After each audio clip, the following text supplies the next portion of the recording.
Greetings and welcome, everyone. It's All You Can Geek Gamecast, episode 613. I'm one of your hosts, Jim Gass, joined by Mike Sneedy. What's up? And Corey Feinside. Ahoy. Welcome, guys. Welcome, listeners and viewers. Live on Twitch, streaming starting on Tuesday nights. It is about Tony's 8:40. here. Yeah, it's about 8:40 right now. Tony's not here tonight. He's out, but I can't wait to get some feedback from him on this podcast. We have a great episode coming up, but we're on Twitch. You can ask us questions on there. It's like 8:40 right now, so this is about when we usually start the Gamecast. So you can, you want the movie cast, we start that beforehand. Then we do bonus rounds usually right after this stuff. So if you have any like spoiler casts coming up or something on games or movies, we usually hold that for the end, unless it's something like really big where we want the energy, like real energy right in the beginning, then we'll start with it. But we usually we'll let you guys know as we start streaming. You'll get the titles and stuff like that. But yeah, we're on Twitch. We're on YouTube the following day, so please check those out. Subscribe to our channels. Give us a like. Appreciate that, guys. Can't do without you guys. We need a subscription and the likes. Smash it. Yes, smash it. Smash the mouse button. Smash it hard, like Tony said last week. So, all right, guys, let's get into what we've been up to. What we've been playing. Mike, Cowabunga collection, I'm guessing. A little bit of that, but I'm surprised that I've fallen very deeply into another game that I've spent a little gift card money on, and that is NBA 2K23. Oh, this is the newest one. Yes, this is the first time I've been current in this series in a while. I went from the last one I had was 2K20 to this one. And part of the reason is they bring back the Jordan challenges, which is when you play specific games with certain objectives from Michael Jordan's career. So, first time since 2K11, where they just brought him back, I think, that time. So I'm always down for that. And also, this is, a decently new-gen version. There's two versions for this. But the other thing that was built for me specifically is I'm a fan of the modern NBA a little bit, but I don't really I'm not deep into it. I'm technically a Nets fan, but obviously there's a bunch of reason to be disillusioned with all the players on that team. So I'm not deep into the current NBA, but you go back 30 so years of the history, I'm more engaged in that.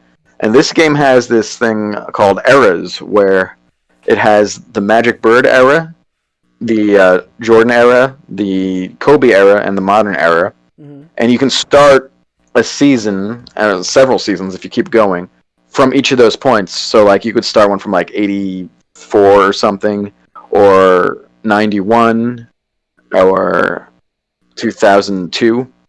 And it's accurate to what was happening at that time, which is very interesting. And it's the first time they did something like that. And as someone who, likes all the older players and all that stuff, that was definitely a big draw for me. I've actually started 4 separate ones of those. I don't know how I'm going to play all those games, but I'm definitely enjoying all of that. And the gameplay is definitely tweaked since 2020. It's not huge difference or anything, but I feel things are somewhat different, so that's good too when taking a break. If you look at reviews for this game, it's getting trashed, though, because the microtransactions are terrible, but none of the game modes I play have anything to do with that. So My Team is their card game. Don't play that. Don't ever play that. I don't know why. It's just a trap.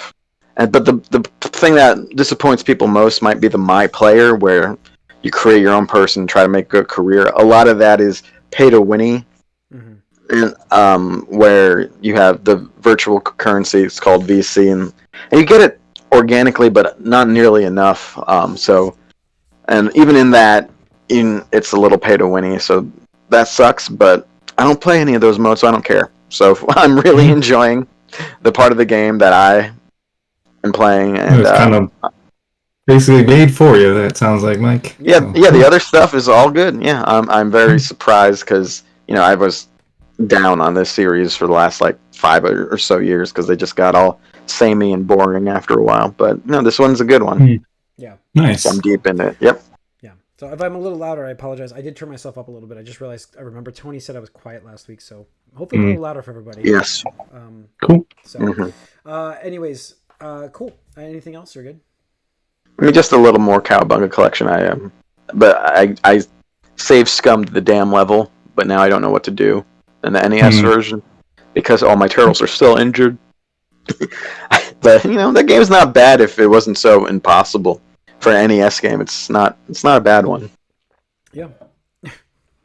I'll go through a few. Still haven't gotten that. I've been eyeing it, but I gotta finish some other stuff. For me personally, I've been going through a little more Xenoblade, but I was saying to Tony, I think after the podcast actually, is like I've been playing a little bit here and there, but just the gameplay just is not drawing me. So it's like I just don't want to necessarily go through the motions for the gameplay as much because like I've played Xenoblade 2, and Xenoblade 2's gameplay is just, in my opinion, far superior than what Xenoblade 1 has been giving me. But yeah, still doing it. That's why I don't want to go back. I haven't gotten back to playing Xenoblade 3. I haven't played anything this week. Aren't all these games turn-based? No, they're no. So it's an action RPG. It's complicated. It's not turn-based. I'm trying to explain. It's an action. They auto attack. There's auto attacks. So you can roam around the battles, and then there are different abilities that you can trigger off depending on positioning. They'll be a little stronger, and you want to kind of time things and work together with your team to get the most out of the different abilities. But so in that sense, it has that like turn element to it, but it's not because they all have cooldowns, these abilities. I mean, you can like blow through the cooldowns, and then you have to sit there and keep just auto attacking and moving around while you wait for them to fill. So that's why when you said, is it like turn based, I'm like, kind of is a little bit still, because you still have to wait for your action bar to fill. Not the traditional turn based. It's the new style. It's Final Fantasy VII brought this into play, really, when it's like it's constantly like it's not like you set your attacks and go, and so what but there is a set time. So my question would be, what about it would be worse than the previous version? It's the previous version is worse just because it's a lot more simplistic in my opinion. It's just like you don't have as it's just like as they refined the combat. Yeah. There's more like they change it up to make it a little bit more strategic and tactical at the same time. So I mean, it just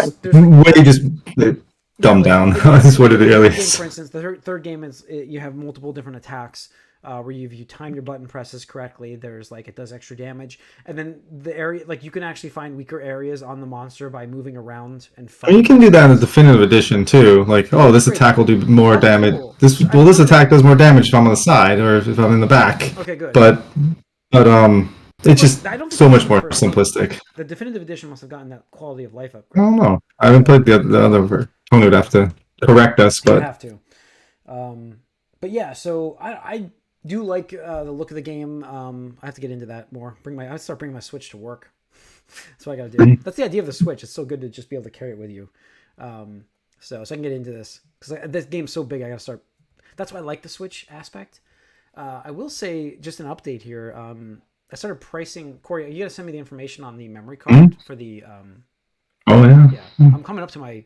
It's not like it's. Thing is, I'm always on the lookout for. Well, Q4. By the way, that just came out. They're done with all Q3s. So now, then 2 weeks early, they finished shipping out Q3s for the Steam Deck. By the way, the Steam Deck. They are now moving on to Q4 pre-orders. So and that's me. You may be one of them. So I mean, I am putting a lot of money out right now for a wedding. So I hope it's not shipping until after October 8th. You're probably good. Yeah, I think so. I think so. And then after that, that's my own gift I'm getting myself this year. So it is going to be. I got a 1 terabyte from Amazon recently for like $100. That's all I need. I mean, that's really all I need. I don't need anything more than that storage wise. Like, I do want to. I mean, how much do those ROMs take up? The emulators and stuff? Not much. No. Your terabyte should be fine. I would say Black Friday, you're probably gonna find a deal for $100 or less. So you just gotta make sure it's a specific grade, and as long as it's got specifics like I'm excited. They're different. I'm excited for it. Different things. It's like so there's like a V and a V30 A2. There's like a little U symbol and then the number in the side. That should be a 3. Okay. And those are the things you want to look for. Just don't go A1. Okay. If you do A1, it could be a little slower. But yeah. That's the part about PCs, which I know about, so I should be fine with it. But I just, this is at least a handheld. Like this is gonna be perfect for me. But, Yeah. All right. Okay. Let's see. That is about it, right, Corey? Not much. Yeah, for playing wise, yeah, that's it. Yeah. Let's get into some news. We've got. I mean, there's so much. Let's kick it off with one of my favorite games. One of my favorite games of all time. One of my favorite games of all time. Oh. Let's hear it. We've had our top 5 lists, and I know this has made my list of video games. It's getting a remaster. Suikoden 1 and 2. Oh, 2 yes. But you gotta play 1 to appreciate 2 as much as you do. You know what's funny about? I think I played 2 first. I'm almost certain I did. No, actually. what? I did, and then I didn't finish it though, so I stopped, and then I went back and I played because I knew that I missed some characters. Because in Suikoden, if you miss certain recruitable characers, you can't ever get them again. They're gone. So there's one that's super early too. And he's a great character too. Great character. So I knew I missed that, so I had to start over. So I was like, well, at that point, it's time to play 1. So I got 1, and I played through all of 1, and I fell just in love with those characters. So that when I got to 2, which I knew about, I really enjoyed those characters. There's some great story in 2. You can unlock your first character in that game. I would constantly take my second game character, run over and pick him up every time. It must have taken 30 minutes just to pick up the character every time I start the game. Yeah. You lose him after you turn off the game. So you have to go back and pick him up and put him in your group. I would do that every time because that's how much I love that character. But there's such a great world of 125 recruitable characters. Yeah, there's well over 100 characters. Yeah, and then their castle gets bigger, and just it's castle management. You can do chef stuff, cooking things. It's crazy. For a game that was that early on, it's unbelievable what they had in that game. Yeah, very excited. So this is a real a remake. It's not just a remaster. So they're remaking it so that there's HD backgrounds with the updated pixel art and updated frame art, I guess you could call it. And so I'm super excited for this one too, because I absolutely have this game still in its original form, but to see it get remade. What generation was the original? PSX, man. PS1. Yeah. The first one. All right. PS1. Wow. Speaking of which, we talked about it a little bit before, but we didn't get into it. The GoldenEye stuff is a little more complicated than we thought. Yeah, I would like to hear this. Go on. So I looked into it because I heard a few things that made no sense to me, and while it still makes no sense now, I'm pretty sure what I'm saying is the way it is at this point. So the Nintendo Switch version of the GoldenEye remaster is not a remaster per se. It's a pretty straight port of the N64 game. However, obviously cleaned up a little bit, but however, that version is going to have online play, and which is good. But the Xbox, the Game Pass version, is a remaster built from the ground up. Yes. However, it is not the footage we've seen before of the Xbox arcade version. It's something totally different. That's dead. It's gone to the abyss. But but this one's built from the ground up. However, it does not have online play for some reason. And I was told that the reason is because the way the emulation works, it automatically is set up where multiplayer can turn into online, and then I think Tony explained that it really just does controller inputs for the online, it translates that. You're basically instead. He explained it you're sharing the game on the Switch essentially, and so you're that's how they make it online. It's in Switch Online. It basically just it would record, I guess, the controller inputs and then transfer them to a fake player too, locally per se. Either way, it makes no sense because that's fine that's the way that happens, but they still have the Xbox version built from the ground up, and it seems baffling to me that it doesn't have online. Will it have 4-player split screen is the question. Yes, which it's supposed to. I mean, that's you never know though. Things can get removed, but you think it'll have a Halo Infinite campaign co-op situation? Campaign co-op will be in the game, but will it be accessible? Is the question. So, no, I am excited for GoldenEye on the game on game. I'm less excited now, but I'm still happy to see it, and really both things will be available to people who have both subscriptions pretty easily, or for free. They're so cheap. I don't have an active Nintendo account, but I can. Yeah, it's not a big deal. Cheap, yeah. I mean, like the Nintendo version actually is a little bit more appealing because how often are we in the same room anymore in our lives? You know what I mean? We have such a busy life. Like when we're even online to play, actually, that's the hardest part. But there is more appeal there because of that. But I just want to play the stack, like in GoldenEye, like. I got the name right? Stacks, I think. Yeah. The name, because of how much I played that game, like it's in my head, like that name of that level. Well, that one specifically because there's 3 starting areas, because of 3 levels to it. So you ended up like all in that level all the time. Yep, it's pretty big for the time as well. I love playing that level. So, yeah, and no more fog. It's gonna be no more fog. Which is great. Well, who knows about the Nintendo Switch version? I don't know what to expect from that. I expect it to be very similar because it's emulating it, but we'll see. We'll see. So, all right. What else we got here in the news? We've got Cyberpunk's bump in gaming because because of the anime that's on Netflix. There were some conversations on Discord. I think it's definitely that's definitely a large part of it, but I don't think it's the only part of it. No, I do think the other part is a large part. I think it's a large part because that anime is doing very well. Yeah, where you have the update and then you have the anime to come out, and so the two things combined.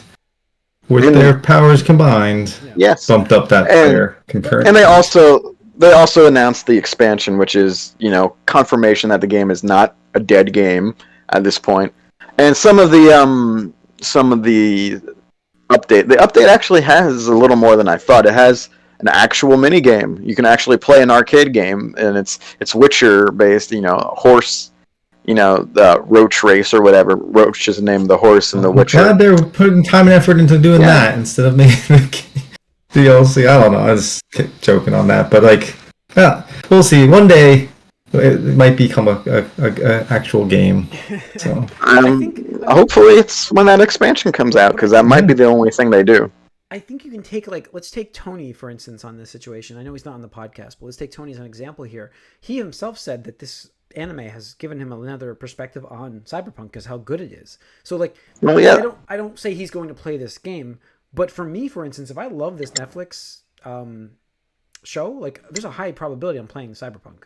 Well, that's the whole point of spreading out your IP. I mean, that's why you're doing this is to get more people involved in your IP. And the reason Cyberpunk was so anticipated was obviously one, The Witcher was fantastic, right? But 2 is it's a pre-existing IP. Nice, there, unopened, and it is a pre-existing IP, and it was there's a spider crawling up on my monitor. Sorry, got a little distracted. It's a pre-existing IP, and people really like the IP. Is what I was trying to get to. It's an RPG, and so it's it's already something that people were aware of and are fans of. So they want something good, and they want it to succeed. Yeah. But if you can spread out and be more inviting to casual people, gamers or audiences that may not necessarily care about the game, then they may check it out because they want more of that world. Yeah, absolutely. That's what I was saying. So, all right. Let's see. Where do we want to go next here? There's the leak that we're going to get into. Let's talk about Street Fighter 6. Street Fighter 6 actually looks awesome. We had character release information. I don't have that. I'm trying to find it. That's why I was trying to flip through on the general chat because Tony posted a lot of it. What do you say? A ninja karaoke or something like that. Yeah, it's a support character that with a ninja theme. I don't know if she's related to, but I think she's got ties to Genji and Hanzo. But support character, young girl-looking ninja with like cat ears. It's going to be 18 launch lineup characters. That's the base roster with 20. With 4 already listed for DLC.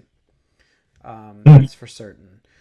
I don't know what you're talking about. I was thinking Overwatch for some reason. No, I'm thinking. I'm looking at an Overwatch thing. And you said Street Fighter. I'm like, wait, I'm talking about Overwatch right now. No, I know. I was like, I don't know why I went to Overwatch for no reason. Because I'm super excited for Street Fighter. I know. Street Fighter has apparently an arcade in the game. They released the trailer. Yeah. Well, they released the trailer for the 4 more characters. And then they just the next day released the trailer with everybody that's going to be in the base game, which is, like you said, 18 characters. Then 4 characters which were part of the leak were not there. Akuma, Ed,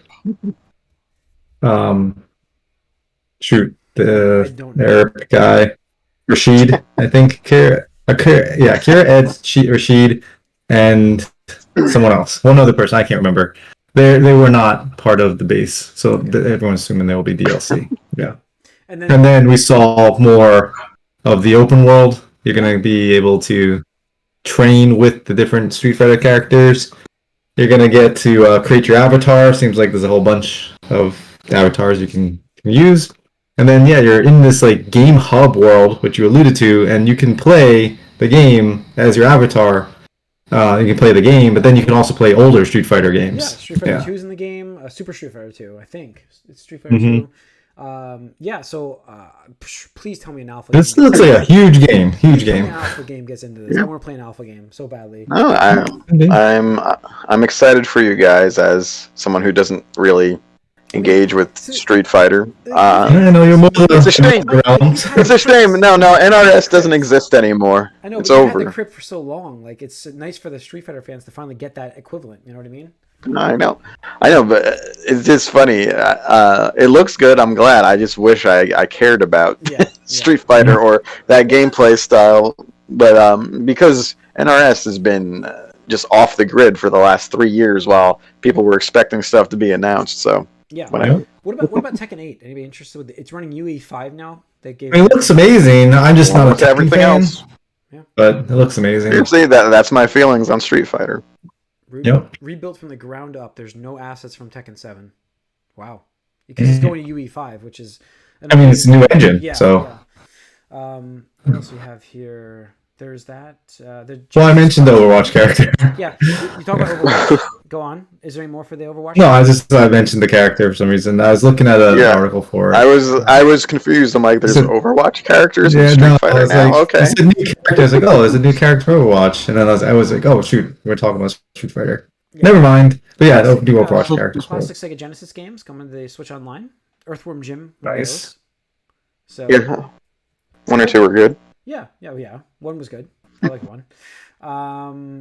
I got Suikoden. We already did that one. Yeah, the Halo split screen mode is in.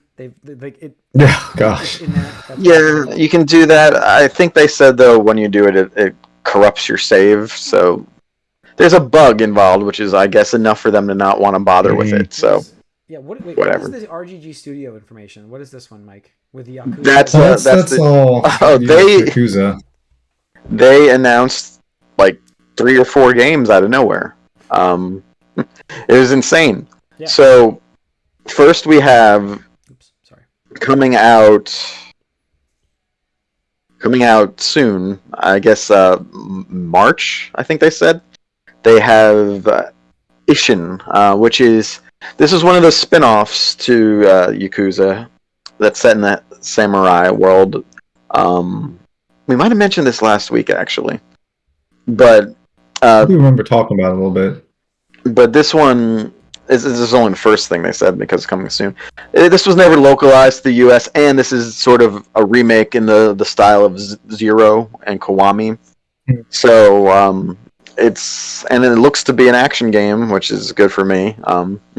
So I'm looking forward to that. So that was the first thing, and that stars Kiryu's ancestor, Kiryu, who is the old protagonist of the Yakuza games, which are now supposedly all going to be going by the Like a Dragon moniker, it seems. Mm-hmm. So that was cool. That was great. and oh, that's an interesting way to play kind of as that character again. But then they announced, oh god, what the hell was it called? Is it that one called Genshin? The one with the man who lost his name or I don't know. There's another game strictly focused on Kiryu that takes place between numbered entries of like 6 and 7 and 7 and 8 of the Yakuza series. It's like the Dragon 8 is a spin-off starring Kiryu. No. That's what I'm reading right here. No. It also announced that their 2 new entries were on the way, like Dragon 8, a spin-off starring Kazuma. Yeah, Kiryu. that's two separate games. The spin-off is the one I'm talking about now. The one with what's it called? Oh, okay. I don't.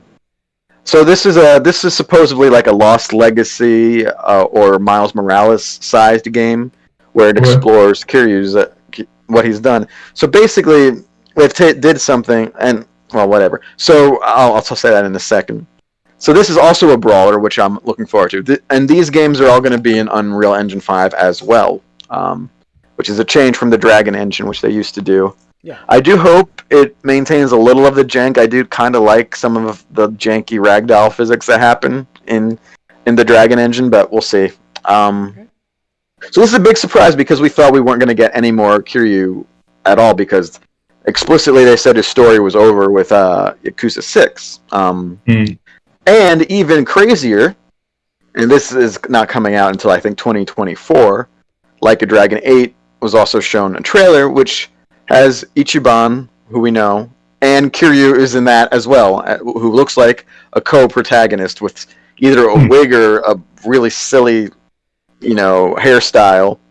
So they brought Kiryu back hard, and some people are a little upset about that, but I think it's a great idea and I think CD Projekt Red should take notes of this, because explicitly Kiryu's story was done in Yakuza 6, but since then, since the Game Pass and me, and I think I'm not alone, there's been a lot of Western involvement with this series, which is why it's getting a push now. There's a lot of people are experiencing this series for the first time in the last handful of years, and to sort of binge through these games and be like, oh, the main character's story is over already. That's kind of lame. I think this is how they've sort of walking that back a little bit. It's like, oh, so these new characters might want, sequels with these new players might want sequels with this new to them character who's older. So they sort of walked it back in a way, and I think it makes sense. And I kind of think they should do that with The Witcher. They probably won't, because The Witcher 3 is where everyone jumped on to play that game, and everyone fell in love with the Geralt, and now they're like, oh, his story's over though. So I don't know. And I don't think Ciri is a great character. I know a lot of Witcher fans will crucify me for saying that, but she's just like this, this classic chosen one thing, and I don't like her that much. But I think they should have more Geralt in the next Witcher trilogy as well. But we'll see. So yeah, lots of Kiryu, big surprises, and Unreal Engine 5 is the future, and we're getting a game in 5 months. Yeah. Nice. Yeah. So, okay. Let's talk the Rockstar leak.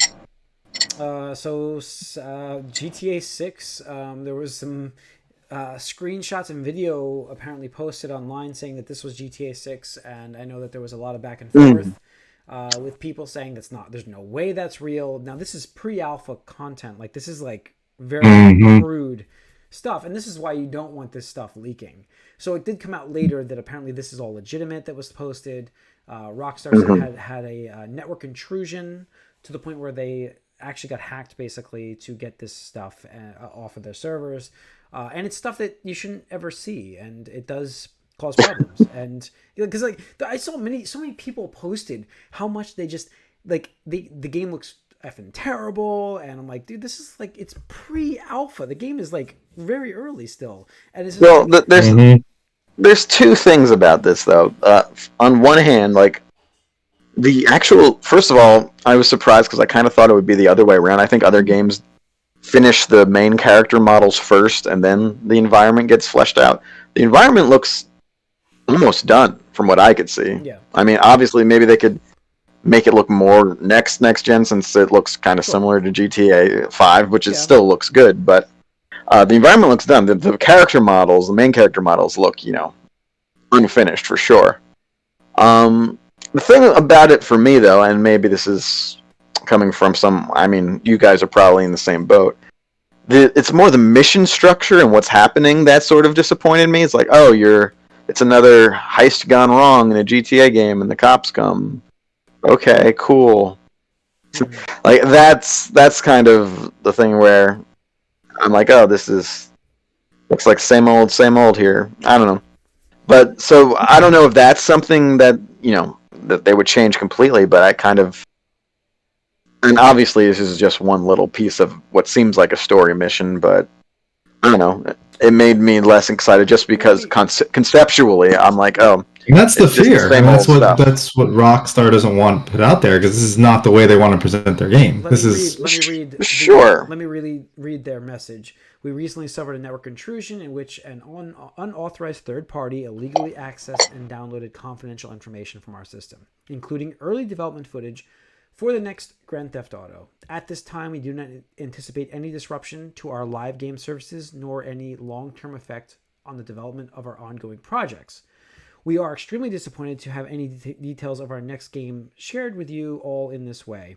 Our work on the next Grand Theft Auto game will continue as planned, and we remain as committed as ever to delivering the experience to you, our players, that truly exceeds your expectations. We will update everyone again soon, and of course, we'll properly introduce you to this next game when it's ready. We want to thank everyone for their ongoing support, blah, blah, blah. That's how it finishes. But so it doesn't sound like it's going to be a game, which is good. But yeah, I'm not sure I believe a lot of what that says, though. I think it'll probably will delay them, and I'm not 100% convinced that it was all a third party act that caused this to happen. I think there might have been someone on the inside that screwed this up, at least made a mistake or something. I don't know. I mean, there has to be some part of a internal thing that got messed up or a mistake, otherwise this wouldn't have happened. So in that sense, yes, but I think the main proponent of this happening was a third party, but they were able to take advantage of some lapse in judgment or lapse in security or whatever it is, and they were able to get this. But again, you do not want your game like out of context pulled out and just put out on the internet, because look, like you said, exactly your reaction, Mike, is what they're looking to avoid, is having someone see this thing and think this is what the game is going to be when we have no idea what it's going to be yet. It's still so early. Sure, but I'm not looking at it graphically or even mechanically. I'm looking at concepts that what do you expect? Seem presented. It's a Grand Theft Auto game. It's going to be crazy, physics engine sandbox. Yep, that's it. Sure, but I mean, I did like to point out Jason Schreier posted that it's 100% real. Obviously, we have this release. And the Reddit thread got taken down, the links and everything. I don't know if his post is just conjecture or whatever, but one is that, there's a nightmare for Rockstar, and he went on to elaborate why it's a nightmare. One is that it will disrupt work for a while, which I think we've gotten that answer where it won't. Another is that it may lead to management to limit work from home flexibility. Yeah, I mean, again, like when you have people going back and forth to the office or staying at home, they have to be able to access the information. They leave it open somewhere. They leave their computer. It's remote, yeah. But if this was a hack, where it's based on their network, their servers, that's not anybody's. Nobody should be working on this content directly in their house. It should be done through what are the virtual machines? It should be a VM log, like a VPN into their network and into their machine at work. You should not be keeping any of this on your machines at home. Probably not. I would assume, but that's the thing, is we don't know. That's why you probably. Right? Yeah. I mean, I would assume that's normal if you're doing work at home stuff, like especially with this kind of thing where you should be VPNing into your work machine, and that's where it should be. Because security wise, you're never gonna have the same at home that you do at work. So, no. And that's the idea of work from home. Like, you don't want to disrupt that. Like, I get you with that flexibility, but you better have the protection in there with a VPN, a good VPN, So that I know about, that I can explain. But yeah. All right. Well, yeah, when it comes to security, like, again, you have so many moving parts. Sure. It's just a lot harder. Regardless, I think it shows that we still have a while before this game is going to come out. 3 years away, you think? Maybe. Yeah. 2025 at the earliest. I think it's 3 years away. I think it's pretty accurate. So, all right. Diablo 4 leaked gameplay as well, which is weird timing. If a tree falls in a forest. Yeah, didn't get the same fanfare as the GTA 6 one, but, what happened there? Yeah, it just didn't even get picked up. No traction. So, all right. And I think that's it for gaming. Did I skip something? Oh, yeah, I would just say is that Ayuden Chronicles, which is basically a Suikoden spiritual successor, that's going to Game Pass. Oh. So. Cool. Excellent. Yep. All right. And that's going to do it for this episode of the Gamecast. So thanks for tuning in. Once again, we are on Twitch, streaming live starting, Tuesday night starting at 8 o'clock. Following day on YouTube. So please subscribe to both those channels. Leave us a comment on either one. You can chat with us live on the air. We will be streaming. We do bonus rounds, so we do that too. But the audio will be on iTunes and Spotify the following days as well. So check those out. That's going to wrap it up for tonight, guys. We hope you enjoyed the episodes. We are out.